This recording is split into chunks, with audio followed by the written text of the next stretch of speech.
안녕하세요. 저는 10년이나 된 인연을 얼마 전에 끊고 두 딸과 새로운 삶을 살고 있는 40대 여성입니다. 저에게 결혼 생활이라는 것은 소소한 즐거움을 뛰어넘는 시집살이였다고 말하고 싶네요. 저희 가족만으로 본다면 그리 나쁘지는 않았습니다만 아무래도 결혼을 하면 시댁이 생기잖아요. 시집을 간 어느 여성도 자유로울 수는 없으니 말이죠. 저 또한 처음에 결혼을 앞두고 상견례를 했을 때 시라는 것이 주는 압박감을 뼈저리게 느끼게 됐어요. 저와 남편은 소개로 만난 게 아니라 우연한 기회에 함께하게 되어 사랑을 키운 그런 연애를 했어요. 그래서 그런지 남편에 대한 저의 애정은 생각보다 컸어요. 남편의 아버지가 교수에다가 어머니도 고상한 분이라는 걸 알고 나서 저는 저의 마음을 접어보려고도 애썼지만 그게 잘 되지 않더라고요. 제가 왜 마음을 접으려 했냐고요? 당연히 저의 집 사정과 정반대의 집안이라 부담감이 컸거든요. 결혼이라는 게 고만고만한 사람들끼리 하는 게 가장 좋은 법이잖아요. 저희는 남편 집과는 다르게 그다지 잘 사는 집이 아니었어요. 아버지는 많이 배우지는 못하셨지만 건축업을 하며 저희를 먹여 살렸고 어머니도 항상 일거리를 찾아서 돈을 벌어야만 했던 가정이에요. 저는 제 부모님에 대해 애정을 갖고 자부심을 가지고 있어요. 그렇지만 서로의 조건이 이만큼 다르면 당연히 남편 집안에서 반대를 할 거라고 생각했어요. 그런데 저희 집에서도 반대를 하더군요. 너무 환경이 다른 집에 가면 너만 고생할 뿐이라고 아버지가 어찌나 말리시던지. 어머니는 눈치 보더라도 돈 걱정 안 하며 사는 게 제일이라고 하셨지만 아버지는 딸이 눈칫밥 먹으며 사는 게 싫으셨나 봐요. 교양 있는 분들이라 그러지 않을 거라 우스갯소리로 말했는데 웬걸? 교양 있는 사람이 더 심하게 눈칫밥을 줄 줄이야. 그때는 미처 몰랐답니다. 결국은 남편의 설득으로 시댁에 한번 가보게 되었어요. 상견례라던가 그런 건 아니었고 한번 갔다가 저를 탐탁치 않아 하면 그만두자 하고 생각했던 거였어요. 그렇게 시댁에 갔는데 두 분 다 의외로 호의적인 느낌이었어요. 시부는 깐깐하게 보였지만 교수님답게 옳고 그름에 민감한 분이었고 시모는 고상한 사모님처럼 보였지만 할 말은 다 하는 타입이었어요. 그리고 결혼 후에 시모가 교양 있는 말투로 독서를 한다는 걸 잘 알게 됐고요.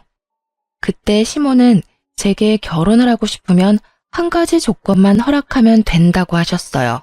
그건 바로 시모의 시모, 즉 시조모를 제가 맡아줬으면 한다는 거였어요.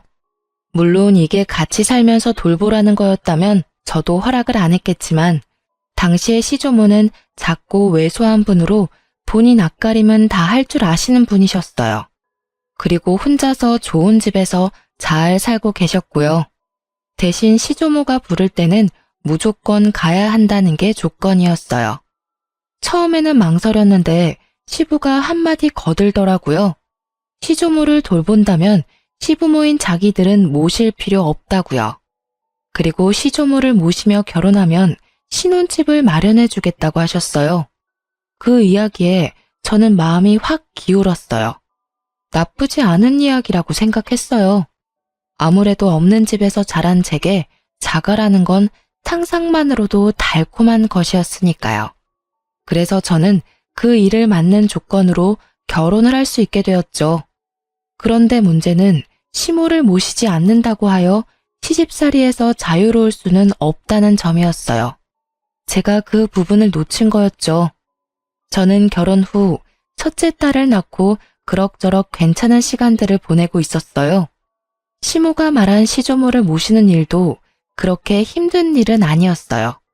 오히려 시조모의 성품이 저와 잘 맞아서인지 둘이서 대화를 하는 게 그렇게 재미있을 수 없더라고요.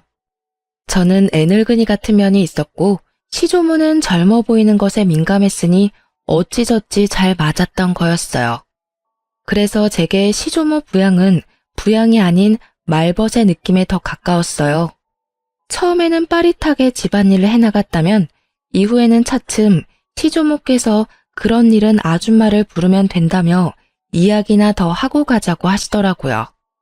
결국은 재미있게 이야기를 하고 맛있는 걸 먹는 아주 재미있는 시간이 되었으니 저야 더 바랄 게 없는 상황이었죠. 그렇지만 문제는 시조모님이 아닌 시모에게서 나타났어요. 제가 둘째를 낳았을 무렵이었죠. 첫째가 딸이었기에 시모는 둘째는 꼭 아들을 낳기를 원했어요. 그런데 어디 아이가 원하는 대로 성별을 타고 나오나요? 결국은 둘째도 딸아이였다는 게 문제의 시작이었어요. 저는 당시에만 해도 그렇게 심각하게 느끼지 못했어요. 그런데 시부모가 산부인과에 왔을 때 뭔가 잘못됐다는 걸 느꼈어요. 바로 밝은 시부의 표정과는 다른 차가운 시모의 표정 때문이었어요. 시부와 남편이 맛있는 걸 사오겠다며 나간 사이 시모가 제게 말하더군요. 첫째 때는 첫아이라 그러려니 했는데 두 번째까지 딸인 건 좀 너무하지 않니? 어떻게 넌 아들 하나를 못 낳아? 정말. 내가 남편 때문에 금팔찌를 사오긴 했다만 솔직히 네가 감히 이걸 받을 자격이 있는지는 너 스스로 생각해봐. 그리고 딸 낳고 조리할 생각은 하지 말고 보름 뒤에 집에서 김장하니까 그때 꼭 와서 거들고 가거라. 보름 뒤요? 애가 아직 어려서 다른 데 맡기기가 힘든데 올해만 좀 봐주시면. 봐주긴 뭘 봐줘? 내가 심하다고 생각하니? 아니야, 네가 나한테 너무한 거지. 어떻게 내리 딸만 낳을 수 있어? 아들이 없으면 우리 집 재산은 누가 지내? 저는 시모의 말에 할 말이 없었어요. 제가 잘못해서가 아니라 어이가 없어서요. 이 말도 안 되는 언행에 어디를 어떻게 어디서부터 지적해야 할지 알 수가 없었으니까요. 시부와 시모가 돌아오니 시모는 제게 언제 그랬냐는 듯 조리 잘하라며 덕담을 하고 돌아가시더군요. 참으로 가증스러운 모습이었어요. 저는 참다 못해 남편에게 말했어요. 어머님이 보름 뒤에 김장할 때 나더러 오래. 나 몸도 안 좋은데 김장까지 하면 진짜 반은 죽을지도 몰라. 설마 일 시킬 리가 있겠어? 산후조리 잘하라는 분인데. 그냥 손녀 보고 싶은 마음에 당신을 부른 거겠지. 일한다 생각하지 말고 갔다 와. 첫째는 내가 봐줄까? 진짜 그럴까? 근데 어머님이 아들 원하셨는데 딸 낳아서 많이 실망하시던데 그 부분에 대해서 들은 건 없어? 아니, 설마. 요즘 세상이 어떤 세상인데 딸 아들 구별해. 나는 아들보다는 딸이 더 좋아. 벌써부터 애교가 철철 넘치잖아. 남편이 딸을 좋아하니 마음을 굳게 먹었어요. 보름의 시간이 지나고 저는 일복을 입고 집을 나서려 했어요. 그런데 남편이 일하라고 시키지는 않을 거라며 편한 옷 입고 가라고 하더군요. 결국은 인부복을 원피스를 입고 시댁에 갔는데 김장이라더니 일할 사람은 저와 시모뿐이더라고요. 동서가 오기로 했는데 아예 코빼기도 보이지 않고요. 게다가 제가 흠칫 놀란 건 시모가 지독한 감기에 걸려서 콜록대고 있었기 때문이었어요. 어머님, 감기가 심하신 것 같은데 김장은 다음에 할까요? 이 상태로는 어머님도 더 힘드실 것 같고. 절인 배추를 벌써 준비했는데 어떻게 뒤로 미뤄? 무조건 오늘 하고 치러야 해. 그리고 나는 아파서 일 못하니 네가 알아서 해놔. 저 동서는 혹시 오늘 언제 온다고 해요? 둘째는 오늘 안 와. 걔는 몸이 안 좋다고 해서 쉬라고 했다. 그렇게 됐으니 얼른 시작해라. 내내 콜록거리는 시모 앞에서 저는 인상도 쓰지 못한 채 홀로 김장을 해야 했습니다. 정말로 거짓말 하나도 안 보태고 평소보다 몇 배는 더 고되고 힘든 작업이었어요. 결국은 혼자서 배추와 사투를 벌인 끝에 김장이 끝났고 집에 돌아온 저는 근육통으로 저녁 내내 앓아야 했어요. 그리고 그 다음날부터는 열이 오르는 바람에 아이들을 안아보지도 못하고 병원까지 다녀왔어야 했죠. 시모에게 옮은 감기가 어찌나 독한지 아이들을 안아볼 수도 없게 막더라고요. 제가 애들을 볼 수 없으니 결국 남편이 애들을 떠안게 됐고 그 때문에 남편은 남편대로 애 둘을 보느라 힘든지 은근히 제 탓을 하더라고요. 아니, 도대체 어디서 감기로 옮아온 거야? 갓난쟁이 돌보면 집에 딱 붙어 있어야지. 당신 김장 갔던 날 평소보다 늦게 들어왔던데 어디 다른 데 가서 있었던 거 아니야? 산후조리 해야 할 사람이 몸 관리를 어떻게 하길래 감기에 걸려? 머리 아프니까 나한테 뭐라고 하지 마. 내가 가고 싶다고 했어? 오라고 한 건 어머님이고 등 떠민 건 당신이야. 그리고 그 감기균이 어디서 옮아온 건지 가르쳐 줄게. 어머님이 감기 걸리셨더라고. 동서도 불참한 상태에서 나 혼자 김장하느라 정말 죽을 뻔했거든? 어떻게 몸조리도 안 끝난 사람을 불러서 일을 시켜. 당신한테 말하기 힘들어서 말 안 했는데 어머님이 나 둘째 낳고 무슨 소리 했는지 알아? 딸 낳고 무슨 산후조리 하냐고 혼내시더라. 그리고는 김장 오래잖아. 아들 못 낳은 게 내 탓이야? 내 탓이냐고. 그게 사람을 이렇게 못 살게 굴 이유가 되는 거야? 결국 저는 터져버렸고 그 이야기를 들은 남편은 깜짝 놀라더니 그 길로 씩씩거리며 시댁에 전화를 하더군요. 어머니, 어쩌자고 출산한 지 보름밖에 안 된 사람을 불러다가 김장을 시킨 거예요. 그것도 혼자서 했다는데 대체 무슨 생각이신 거냐고요? 지금 집사람 아파서 몸도 못 가눌 정도라고요. 그것 때문에 지금 제가 얼마나 고생하고 있는지 알기는 아시냐고요. 걔가 아픈데 왜 네가 고생을 해? 며느리 좀 바꿔봐라. 너한테 일 시키는 거면 내가 한 소리 좀 해야겠다. 어머니가 지금 제 일을 만들어주고 있잖아요. 어머니가 집사람한테 옮긴 감기 때문에 집사람이 애를 못 보잖아요. 이제 막 보름 된 둘째 감기라도 옮으면 어머니가 책임지실 거예요? 엄마가 애를 못 보니 저라도 애를 봐야 할 거 아니냐고요. 결국 시모는 별말 못하고 전화를 끊었죠. 솔직히 입이 10개라도 할 말이 없을걸요? 그러게 면역력 떨어진 산모를 왜 데려오냐 이 말이에요. 그렇게 1차로 이야기가 끝난 줄 알았는데 감기가 가라앉고 나서 시부가 저희 부부를 시댁으로 불렀어요. 저는 남편과 시댁으로 갔는데 시부의 표정이 아주 무시무시하더라고요. 그래, 아가, 감기는 다 나았고? 네, 아버님, 이제 감기는 다 나았어요. 그런데 어쩐 일로 부르셨는지. 너 혹시 이번에 김장하러 왔었니? 네, 김장하고 갔는데 혹시 무슨 문제라도 있으셨나요?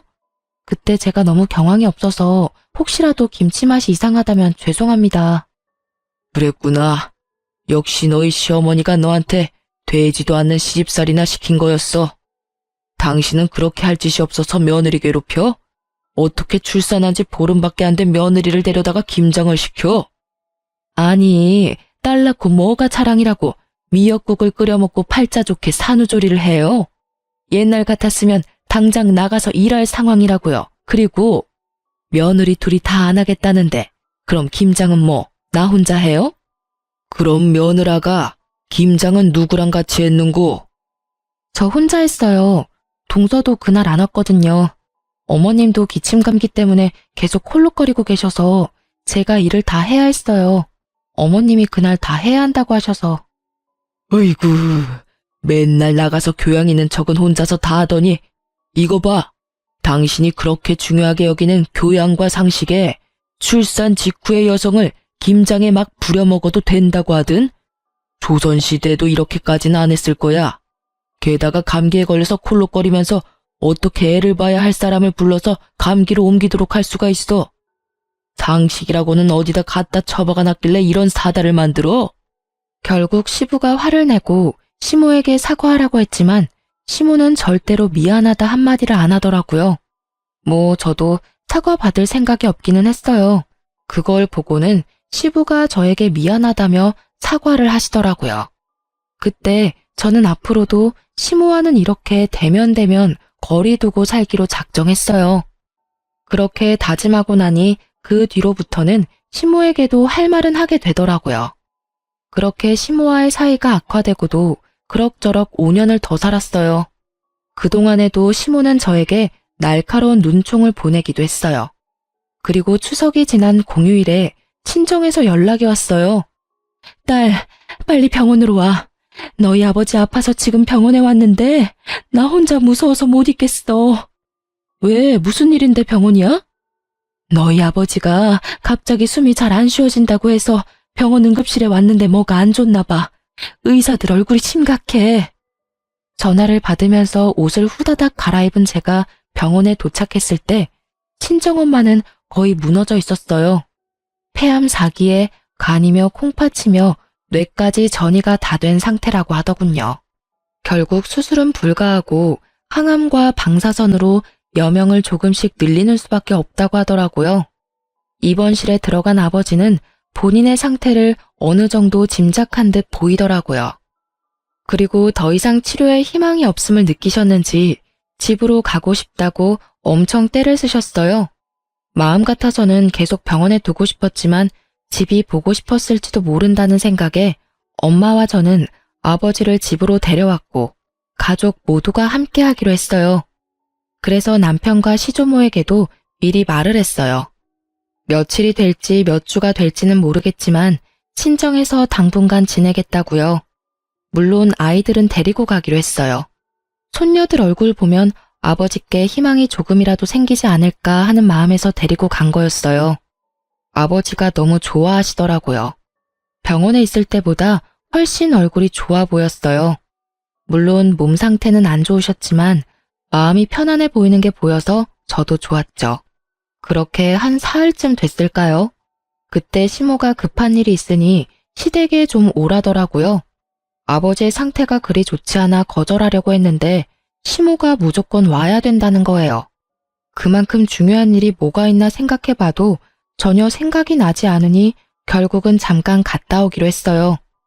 시댁에 갔더니 동서가 집에 와 있더라고요. 동서는 보름 전 출산을 하고 이제 막 조리원에서 나온 상태였거든요. 처음에는 설마 시모가 동서의 산후조리를 해주려나 하는 생각을 했어요. 동서는 시모가 원하는 아들을 낳았거든요. 그럴 수도 있을 거라고 생각했는데 제 예상은 완전히 빗나갔어요. 왔으면 빨리 네 동서 수발이나 들어라. 넌 뭘 하느라 집에 없어? 하긴 딸만 둘 낳은 네가 이렇게 아들 낳은 동서 얼굴 보는 것도 민망하겠지. 그래도 이럴 때는 네가 솔선수범으로 와서 도와야 하는 게 맞는 거 아니니? 동서의 아들을 품에 안고 어르는 것을 보니 우리 아이들 태어났을 때가 생각나더라고요. 한 번을 안아준 적이 없으면서 손주는 아주 끼고 도는 모습을 보니 참으로 어이가 없더라고요. 제가 아무 말도 없이 미동도 없이 시모만 쳐다보고 있으니 뭐 하냐는 식으로 제게 말하더라고요. 뭐해? 설마 싫은 거야? 그럼 너도 아들을 낳았어야지. 아들도 못 낳은 네가 이 집에서 이 정도도 못하면 안 되지. 뭐라도 도움이 될 생각을 좀 해. 하기 싫은 티 내지 말고. 도대체 뭐가 문제인지. 우리 집 장손에 문제가 있는 건 아닐 거고 밭이 좋지 않은 거지. 그래도 둘째가 이리 아들을 척하니 안겨주니 얼마나 좋아? 시모는 이미 저와 이야기를 할 상황이 아니더군요. 저는 고개를 흔들며 동서를 봤어요. 설마 동서도 이 어이없는 연극 같은 일에 동조한 건 아니지 않을까 했는데 제 예상이 빗나갔더라고요. 동서는 침대에 누워서 저한테 말하더라고요.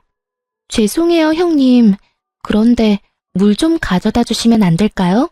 몸이 엄청 안 좋네요. 그리고 저 먹고 싶은 거 있는데 잡채랑 갈비찜 좀 만들어 주시면 안 돼요?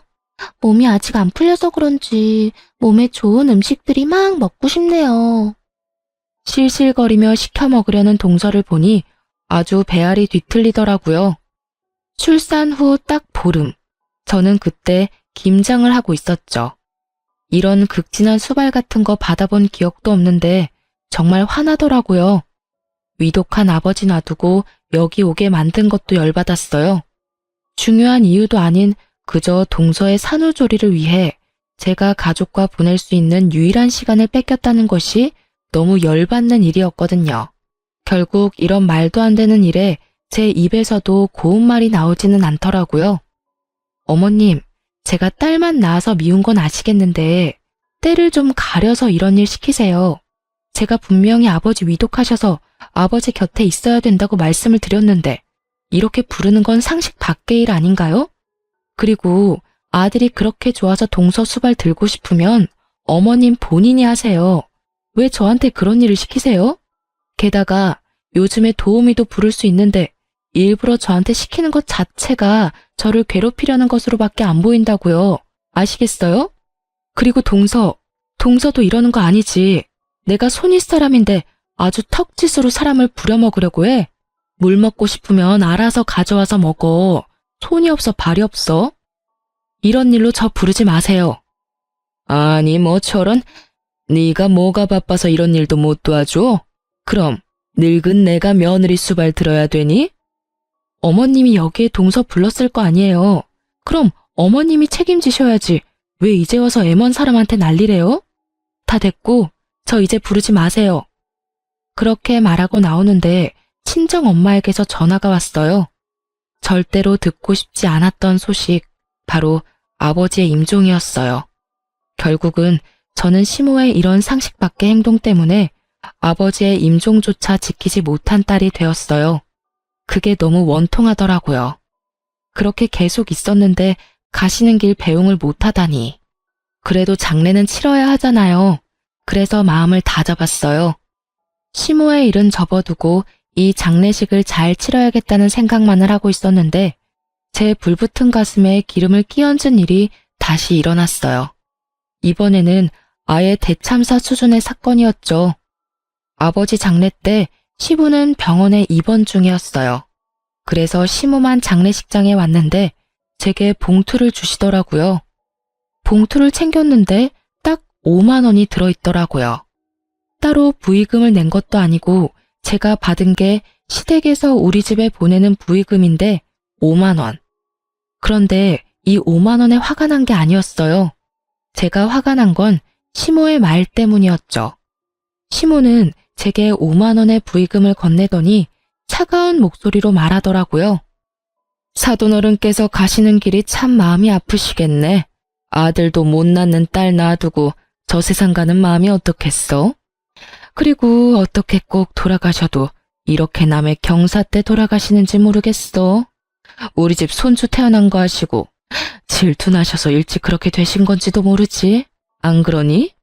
이게 초상집에 와서 할 말인가요? 괜찮니? 라는 말 한마디라도 좋았을 일인데 여기까지 와서 그런 말을 하다니. 저는 시모의 말이 저를 향한 욕이 아니라 친정아버지에 대한 모욕으로 받아들였어요. 결국 장례식이 끝나고 꾹꾹 눌러 담았던 화를 남편에게 가서 풀었어요. 어머님, 도대체 나한테 왜 그러시는 거야? 당신 장례식장에서 어머님 봤어? 또 무슨 일 때문에 그러는데? 엄마 그러는 거 하루 이틀 일도 아니잖아. 그냥 당신이 참고 좀 넘어가면 안 돼? 아니, 당신은 왜 내가 잘못했다는 식으로 말해? 어머님이 오늘 장례식장에 오셔서 꼴랑 부의금 5만 원 주고 가셨어. 그러면서 나한테 뭘 하시는 줄 알아? 몰라. 모르겠고 듣고 싶지도 않아. 그리고 부의금 5만 원이 어때서? 돈 때문에 난리치는 거 보니 정이 다 떨어져. 엄마가 장례식장까지 간 정성이 있는데 설마 돈 적게 냈다고 뭐라 하는 거야? 너 진짜 그러는 거 아니다. 힘들 때 와주는 게 고마운 거지. 내가 돈 때문에 그러는 거라고 생각해? 아니라고. 내 말 좀 들어보고. 됐어. 듣고 싶지도 않으니까 그만해. 너만 힘든 일 있는 것도 아니고 나도 더 이상 당신이랑 엄마 둘이서 투닥거리는 거 듣기도 싫고 받아주기도 싫어. 문제 생기면 둘이서 알아서 풀어.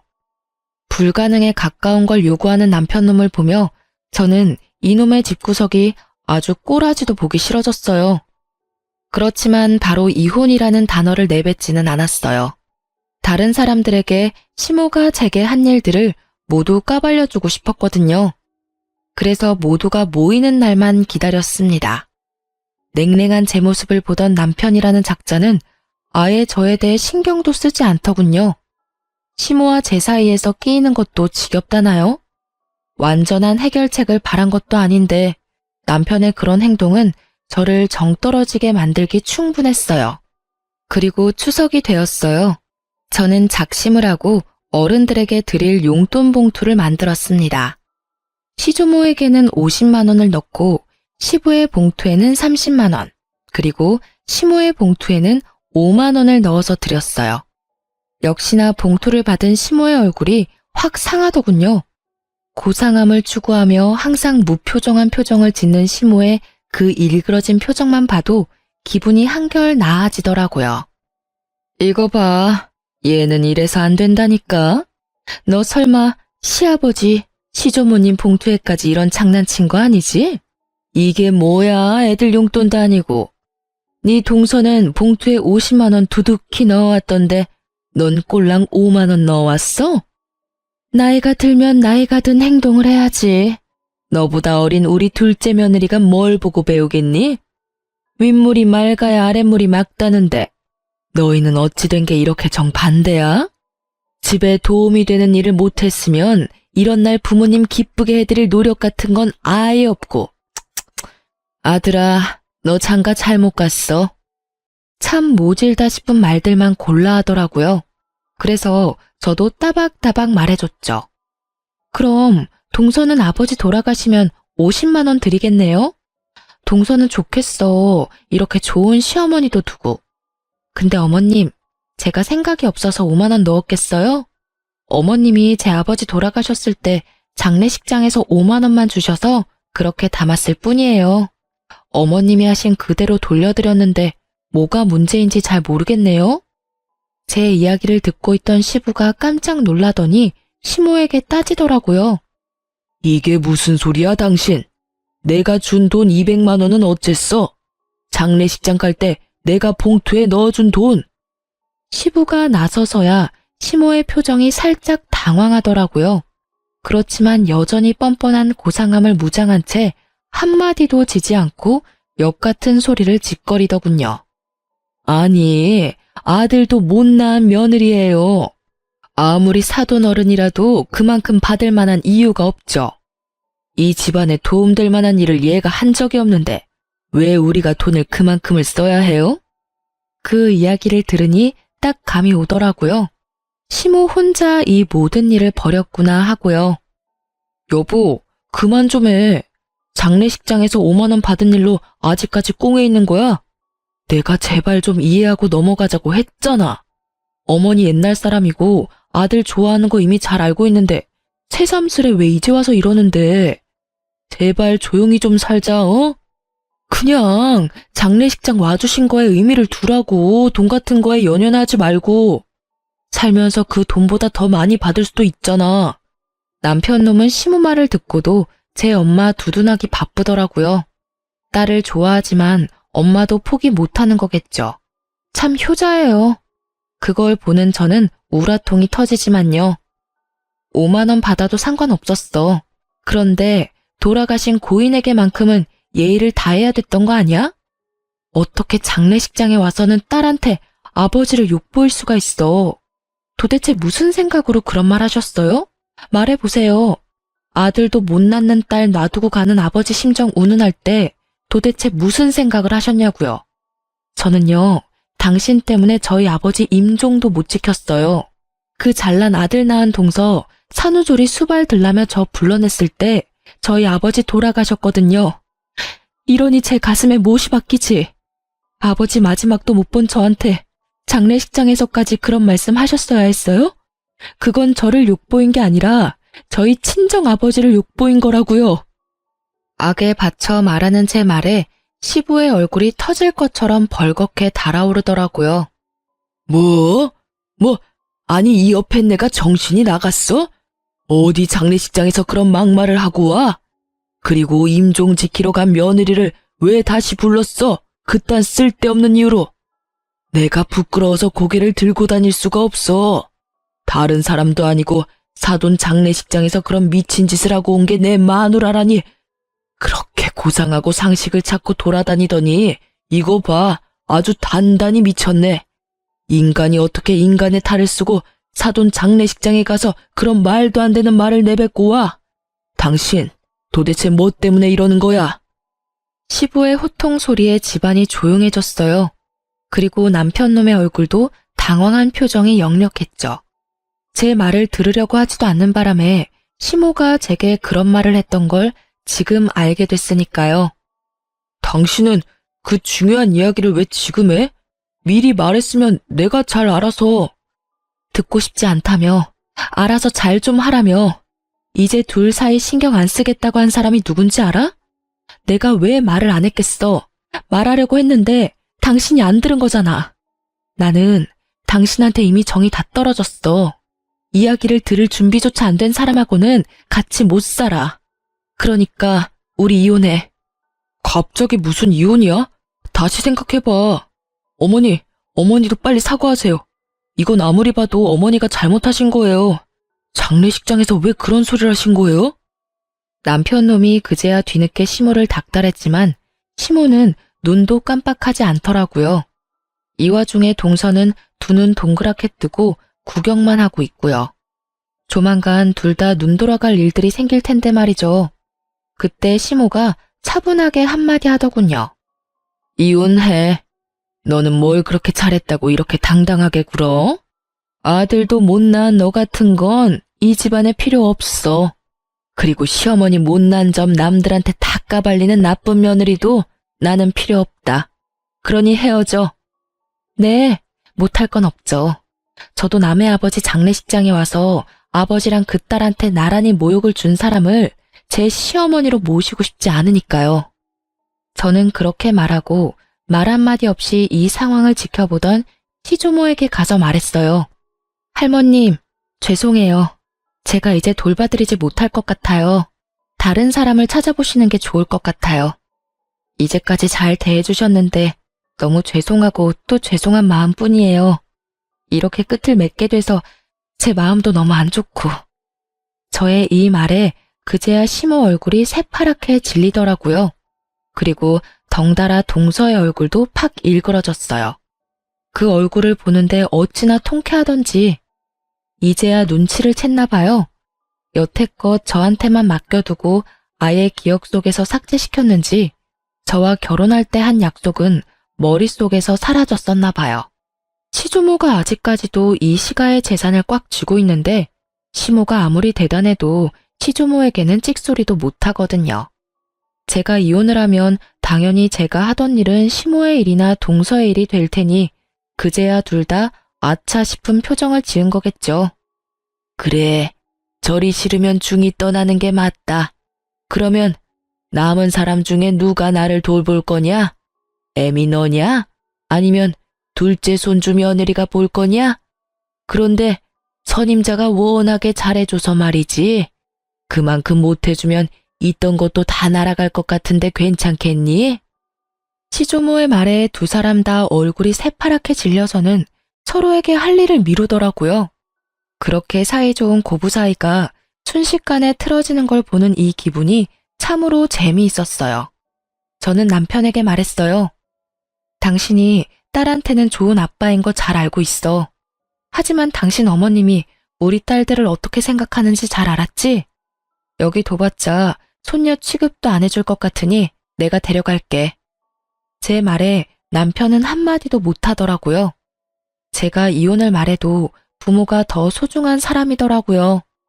그래서 그냥 버리고 가기로 결정했어요. 제게는 두 딸만 있으면 돼요. 그렇게 이혼 서류를 보내고 생각보다 아주 완만히 이혼을 하게 됐어요. 시부가 이 모든 사건을 알고 나서는 교육자 집안의 명예가 실추되느니 좋게 마무리됐다는 인상을 주기 위해 위자료를 주고 재산 분할을 통해 합의를 하게 됐어요. 저는 분할된 재산과 친권, 양육권까지 가지고 집을 나왔어요. 하지만 그것만 가지고 두 딸과 살림을 꾸리는 건 어려운 일이기는 했어요. 그래서 많이 힘들었지만 그런 저에게 도움을 준 건 의외로 시조모였어요. 이혼이 되고 법적인 절차가 모두 마무리되고 나서 한 달 뒤쯤 시조모에게서 연락이 왔어요. 그래, 나다. 혹시 오늘 시간 되니? 우리 증손녀들 얼굴 한번 보고 싶은데 나와서 밥이나 먹고 가. 맛있는 식사해놓고 기다릴 테니까. 네가 어색하게 느낄 수도 있지만 사람 인연을 어떻게 그렇게 딱 끊을 수 있겠니? 내가 그 집에서 그나마 정을 제일 많이 가진 게 너랑 네 딸들이었는데 얼굴을 못 보니 이렇게 적적할 수가 없어.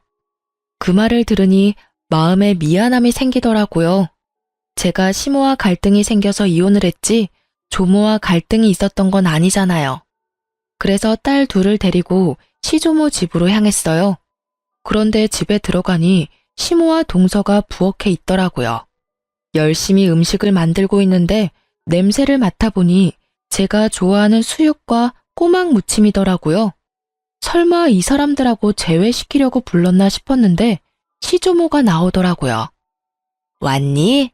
여기 얘들은 신경 쓰지 말거라. 우리 집 일 도와주러 온 애들이야. 오지 말래도 주말마다 와서는 온 집을 해집고 사람 마음만 불편하게 만들고 가는 것들이야. 딱 봐도 말에 가시가 돋친 것이 이들 사이에 무슨 일이 생긴 것 같더라고요. 제가 딸들과 함께 테라스로 향하자 시모의 눈이 저를 뚫어지듯 쳐다보더라고요. 제가 온 것이 무척이나 기분 나쁜지 표정이 어마무시했어요. 그렇지만 저는 손님 자격으로 온 것이니 싹 무시하고 시조모를 따라 테라스에 마련된 테이블로 향했어요. 너 앞으로 이렇게 말벗하러 올 생각 없냐? 늙은이 혼자 심심해서 안 되겠어. 그렇다고 또래들하고 놀기엔 내가 너무 정정하지 않니? 시조모의 유머와 독설은 여전했어요. 저는 웃으며 말했죠. 어차피 제 딸이 할머님의 피를 이었으니 제가 애들 데리고 만나러 오는 건 싫지 않아요. 그런데 저분들이 계시면 제 마음이 그리 편치는 않거든요. 제 마음의 앙금들이 다 풀리지는 않았고 언제 풀릴지도 모르고요. 풀린다 한들 이제 이혼해서 남인데. 그래? 그럼 네가 올 때는 저것들 안 부르면 되지. 앞으로도 시간 될 때마다 놀러와. 맛있는 거 먹자. 내가 늙어서 요양원 들어가기 전까지는 젊게 살아야 하지 않겠니? 네 하고 대답하려는데 시모가 둘 사이에 끼어들었어요. 아니 어머님, 무슨 말씀을 그렇게 하세요? 이 여자는 이미 남의 집 사람이에요. 그런 사람을 뭐 하러 부르세요? 말벗하고 싶으면 제가 사람을 고용해서. 조용. 내가 언제 너 말하라고 했어? 있는 듯 없는 듯 조용히 있다가 가라고 했지. 넌 있는 사람 간수도 못하면서 또 어디 가서 사람 데리고 올 생각이냐? 너 생각하는 건 안 봐도 눈에 훤하다. 내가 혹시 재산 증손녀들에게 넘겨줄까봐 그것 때문에 이렇게 난리치는 거 아니야? 솔직히 걱정이 안 될 수는 없죠. 두 사람이 이렇게 가까운데 저라도 이 집 재산 지켜야죠. 그 말에 시조모가 두 눈을 치켜뜨더라고요. 네가 뭔데 이 집 재산을 지켜? 시모 봉양도 안 하는 며느리가 뭘 지킨다는 거야? 막말로 너 얘 결혼시킬 때도 네가 날 부양하기 싫으니까 며느리 앞세워서 나 부양하도록 시킨 거 아니냐? 그러면 재산이 가더라도 네 며느리한테 가야지 왜 너한테 재산을 줘? 10년을 넘게 내 말벗을 한 손주 며느리를 그런 식으로 사람 취급도 안 하고 내쫓아가지고 일을 복잡하게 만든 건 너다. 어머니, 정말로 이 집 재산 이쪽에 나눠주실 거예요? 그런 법이 어디 있어요? 이제 법적으로 완전 남인데. 완전 남이 어디 있어? 내 피가 이어진 내 손주들이야. 피가 이어지지 않은 건 너겠지. 이 집 재산이 네 거라고 착각하나 본데 아직까지는 내 명의로 된 재산이야. 내 재산 내가 알아서 쓴다는데 네가 뭔 상관이야? 시조모의 말에 시모의 표정이 뾰루통하게 변했어요. 대꾸하고 싶은 눈치였는데 더 큰 불호령이 떨어질까 참는 것 같았어요. 둘 다 하기 싫은 거 억지로 하는 얼굴로 와서는 일도 제대로 안 하고 집만 어지르고 가는 거 내 모를 줄 알았냐? 그런 주제에 재산이 탐이 나기는 나. 재산 가져갈 생각이면 간쓸게 다 빼다 줄 것처럼 살랑거려도 모자랄 판에 낯짝 뻔뻔하게 들고는 너희들 일 전부 직원들한테 시키는 거 내가 봐서 다 알아.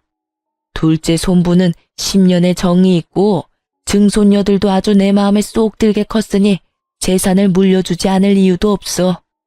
부양하러 온 주제에 사람 불편하게 만드는 너희보다는 훨씬 가족 같은 게 둘째 손부야. 시조모는 그렇게 말하고 통장과 도장을 하나 꺼내더라고요. 이혼 전에 주려고 했던 건데 지금 주게 되는구나. 자, 여기 얼마 안 되지만 6천만 원이다. 네가 나를 모시러 온 그달부터 꼬박꼬박 50만 원씩 넣었어. 내가 주는 선물이고 그게 불편하면 퇴직금이라고 생각해라. 그간 고생 많이 했다. 어머님, 그걸 왜 생판 남한테 주시냐고요? 이혼하면서 위자료며 재산 분할로 다 가져갔어요. 그거 안 주셔도 제 살만하다니까요? 네가 기어코 내 재산을 물려받기 싫구나. 네 남편한테도 이야기해줄까? 그 말에 시모가 즉시 입 다물고 깨갱하더라고요. 저는 시조모의 선의를 좋은 마음으로 받아들였고 그 돈과 위자료, 재산 분할로 받은 돈으로 지방의 작은 아파트를 구할 수 있었어요. 그 뒤로도 시조모와는 좋은 관계로 잘 지내고 있어요. 그러나 시모와 동서는 결국 조모의 화를 피하지 못한 듯 하더라고요. 시조모가 지나가는 말로 슬쩍 이야기하시더라고요. 얼마 전에 유언장을 썼는데 쓸데없는 이름 2개를 지워버렸어. 내 평생 돈이라고는 들고 나가는 게 제멋대로라 내가 마음대로 하는 게 아니라는 생각이었는데 그것들 하는 걸 보니 아주 아깝더라고. 그래서 빼버렸지. 그랬더니 아들놈이 지 마누라를 잡는데 아주 배꼽 잡고 웃었구나. 고상한 척 아주 혼자 온 집안을 들쑤시고 다니더니 결국은 남편한테까지 버림받을까봐 요새는 설설 겨. 그러게 처음부터 마음을 곱게 썼으면 이런 일 없었을 거 아니니?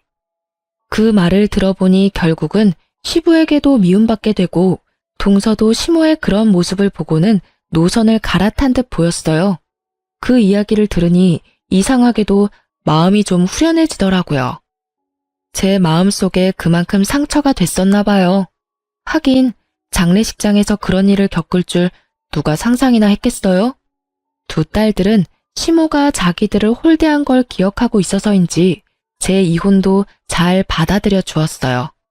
전 남편은 아이들을 좋아해서 자주 만나러 와요.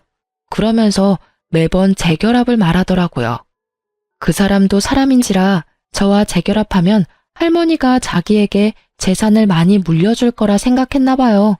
저는 그런 총극에 어울려줄 생각도 없고 무엇보다 그런 큰일에 언제나 부혜자처럼 한 발 물러서 있던 전 남편을 용서할 생각도 없어요. 제가 시모와 사이가 나빠진 건 시모의 행동과 언행에도 문제가 있었지만 전 남편이 적절히 중간에서 중재를 해주지 않았다는 것도 크다고 생각하거든요. 그냥 이렇게 가끔 아이들을 만나러 오는 아빠 역할만으로도 저는 충분히 고맙게 생각하고 있고 딱 그뿐인 감정이에요. 저는 시모 때문에 재혼 생각은 아예 없이 그냥 살고 있어요. 이렇게 간섭받지 않고 자유롭게 사는 게 더 재미있기도 하고 힘든 일도 분명히 많지만 그것을 모두 덮을 만큼 마음이 개운한 것도 있어요. 처음 이혼할 때 홀로 서기에 대한 두려움이 있었는데 지금은 전혀 그런 마음이 없거든요. 글을 쓰다 보니 한없이 길어졌지만 제가 하고 싶은 이야기는 다 쓴 것 같아요. 제 이야기에 같이 욕해주시는 분도 계실 거고 안타까워할 분들도 계실 거예요. 그렇지만 저는 지금 그 어느 때보다도 즐거운 하루를 보내고 있어요. 모두들 저처럼 홀가분하고 행복한 하루를 보내시길 바래요. 글 읽어주셔서 감사합니다.